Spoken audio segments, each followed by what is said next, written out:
Hello, everyone, and welcome to Seed 540. We're in week 3, so very glad to have you here with us.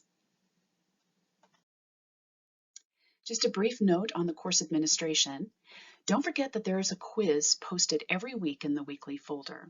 As a reminder, the quizzes are not graded for points, but you will see points posted in Blackboard. Use these points to track your progress to see how well you're doing and how well you're understanding the material. As we mentioned in week 1, we have 3 themes for this course. This week, we're going to be looking at the learning theories and the application to classroom practices. Last week, we were looking at the human development theories. Now we're going to be transitioning into the learning theories and how they then apply into the classroom practices.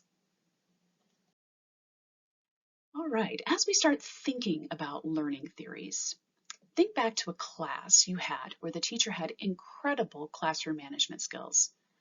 What did they do that made them stand out in your mind? How did the students react, both to their teacher and to their fellow classmates? Okay, so for this week, we have a few new things, and I really want to highlight them here. First of all, the chapters that I want you to read in the big book are chapters 6 and 7. Then in the little book, I want you to read the case study 3.2, Trouble with Grit, and case study 11.3, A Legacy of Privilege on the Soccer Pitch. In the discussion board, we're going to be doing a jigsaw activity, and I invite you to look through the directions in the weekly folder very carefully prior to Wednesday. I'll be posting the groups for the jigsaw activity on Wednesday, but again, I invite you to look through the directions in the weekly folder prior to that so that you can really be clear about what you need to do. There's going to be a quiz on Sunday. And for the assignments, I'm going to ask that you post your theory into practice topic into the discussion board thread and read through others' topics and just to see what everyone else is doing and comment as necessary. Okay, just a few comments on the tasks. I've had a few folks email me or contact me asking if they've got the right answer. There are no right or wrong answers in the discussion board. I'm just looking to see that you're thinking critically and thoughtfully about the material and then applying that into your own teaching practice. Your ideas are going to grow and develop based on others' responses, and you may realize, well, maybe my thinking wasn't clear on that, or maybe I've changed my mind. Don't be afraid to say, I've not thought of it that way, and you can change your response or you can adjust it as necessary. That's the reflective teaching practice we're going for here. In the jigsaw activity on the discussion board, again, please read through the directions in the weekly folder. This activity is meant to get you used to working in a collaborative environment online for that theory into practice assignment, and to get you used to thinking on your own 2 feet about the theories. Let's see, last week, we talked about the theories and I outlined how we should do it, and I modeled how I'd like to have you do it moving forward. This is your opportunity in these small groups to start thinking about these theories, the different components of the theories, and then applying it into your own teaching practice. I will ask that you have your work be transparent in your group's theory thread. I'm going to be assigning you 2 groups in the discussion board, and I'd ask that all of your discussions take place within that particular thread. Who's doing what, when you're thinking it's going to be due, those kind of things, so I can track and see how everyone's doing. Okay, so let's get into the main ideas for this week. Again, we're going to be looking at all these ideas based on the top 20 principles and relating them all back to these top 20 principles. So for this week, the learning theories, we're going to be looking at these particular principles. What students already know affects their learning. Learning is based on context, so generalizing learning to new contexts is not spontaneous, but it needs to be facilitated. Acquiring long-term knowledge and skill is largely dependent on practice. Students' self-regulation assists learning, and self-regulatory skills can be taught. These are terms that you're going to be seeing here in the social cognitive theory. And then expectations for classroom conduct and social interaction are learned and can be taught using proven principles of behavior and effective classroom management. Okay, this week, again, we're looking at the learning theories, and we're going to be looking at 3 out of the 4 main learning theories. We're going to be looking at behaviorism, social cognitive, and cognitive learning.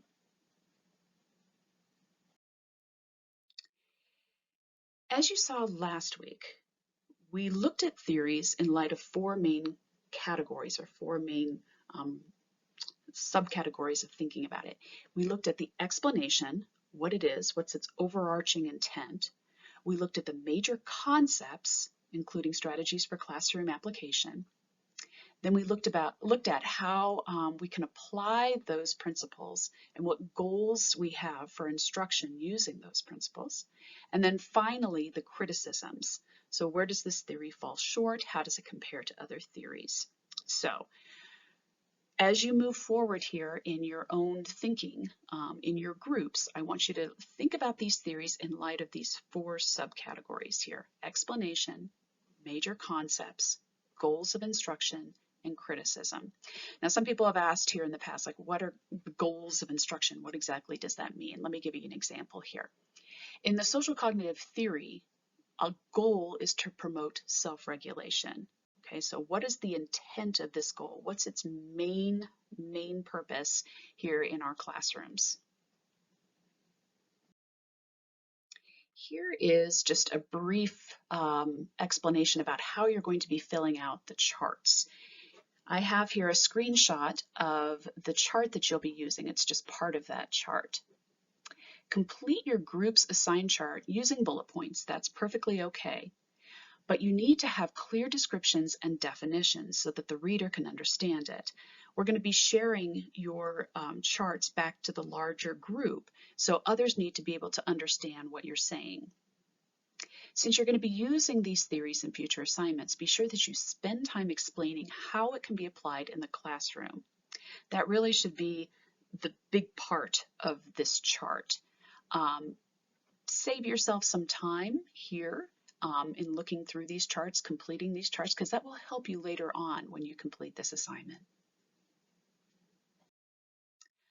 Okay, so as I mentioned before, you guys are going to be doing the major part of the work here this week. I'm not going to get into these theories. I'm just going to give you a very, very broad 35,000 foot overview of what each theory is and to guide you and put your head in the right direction for thinking about these theories. So the first main theory I'd like to have us look at here is behaviorism. Now, if you notice, I have a picture. Why is this a visual clue for behaviorism? As you're reading through the text, I want you to focus on this visual clue and why I chose it. And that may help to organize your thinking around it. I'm going to give you a big hint here. I want you to focus on the application to classroom management. That is the big thing that everyone thinks about when they think about behaviorism. The next one is social cognitive. And again, why am I using this visual clue for social cognitive? My big hint for you is to focus on modeling and self-regulation. One of the major theorists in this area is Bandura and his work around self-regulation. So please take a moment to, when you're reading through this, to understand his work around self-regulation. There's a chart on page 266 of the model of self-regulation. It is very, very good. I invite you to spend quite a bit of time looking through that model and make sure that you understand it. And finally, we have here cognitive learning. Now again, why is this my visual clue for cognitive learning? There are 3 major components to cognitive learning theory. The first component is memory stores. Second, cognitive processes. And third, metacognition. Now in the jigsaw activity, I have one group doing memory stores and another group doing cognitive processing. This is a big theory. There's a lot here, so I wanted to break it apart and just have one group do memory stores and another do cognitive processing. So that leaves metacognition, and I figured I'd spend some time here talking about metacognition. Metacognition is my favorite. This is the thing that I use day in and day out in my work as an educational psychologist, in my work with students, and in developing curricula. I think about this daily. It is so central to learning and academic achievement.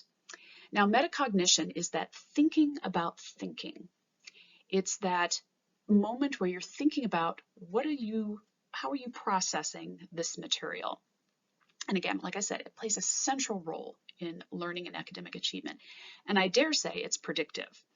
If I can look at a student and assess what their metacognition is, I can, with a fair amount of accuracy, predict what kind of path we're on in terms of academic achievement. There are two big parts of metacognition that I want to draw your attention to. The first is meta-attention. Now, I call this the double shot espresso rule. Have you ever been in a class or at work and you're saying to yourself, I am so tired, I am so drowsy, I normally have a cup of coffee every morning, but today is a double shot espresso day. That speaks to that meta-attention. You're realizing how tired you are and you're adjusting your behavior so that you can attend better. So you get that a lot with kids. Particularly for students who have ADHD. If they're able to say to themselves, you know what, in this situation, I am not able to attend. Here are the things that I need to do to be able to attend more effectively in this class. We also have meta memory, and it's knowing what you need to create a mnemonic device or a visual prompt. Okay, so ta-da, the visual prompts. They're little things that can jog your memory or to frame your memory or to remind you of something, right? So you've seen that old-fashioned thing where you have the little piece of yarn around someone's finger. That's a visual prompt to remind you that you need to do something. Also mnemonic devices. Please excuse my dear Aunt Sally for the orders of operation in math, right? So anything that you can use to substitute or to narrow down to remind you to do something, to jog your memory, that's that meta memory. The whole idea behind this is to work smarter, not harder.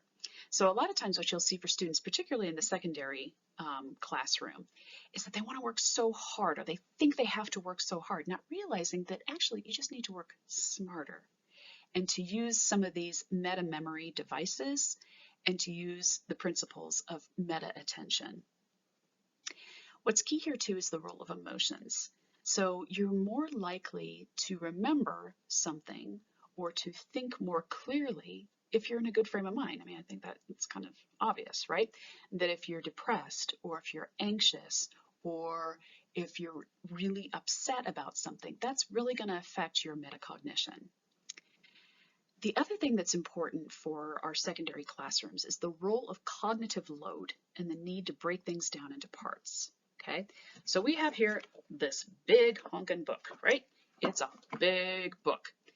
If you were to try to digest that, that would be just a massive cognitive load, which is why in classrooms we break things down into weeks. We have, here's our weekly reading here, here's our weekly reading on this next week. We're going to try to break things down into concepts or like items. The more that you're able to do that in your classrooms, the better, because for some students that notion of cognitive load can be very, very overwhelming. And if you can get students to the point where they're able to think about the material in light of those chunks, the better. They can break down that cognitive load so it's not as overwhelming. And it can be taught. So in the elementary grades, we talk about closed reading strategies. We talk about how students are able to reflect on their reading. So they read a portion of the text. What did you just read? What are the main takeaways? We get students used to thinking about the reading using these close reading strategies. That can be applied in the secondary classroom as well. You have to teach students these strategies. So there's this level of teaching the content, but then there's also this level of thinking about the content in such a way to access it, to remember it, to be able to process it. All right, so in closing here, don't forget to view the directions for the theory into practice assignment and the student example. We had that in the weekly folder last week, but I've also put that PowerPoint presentation for the directions and then the PowerPoint presentation for the student example into the section under course material called Assignment Directions and Examples. So if you didn't get a chance to read it last week in the weekly folder, you can also find it here. All right, well, that's it for now. Please feel free to text me if you have any questions or concerns. Here is my phone number. I try very, very hard to respond quickly, and I really invite you to use that. Please don't feel embarrassed or reluctant to text me if you do have any questions or concerns. All right, well, happy studying. We'll see you in the discussion board.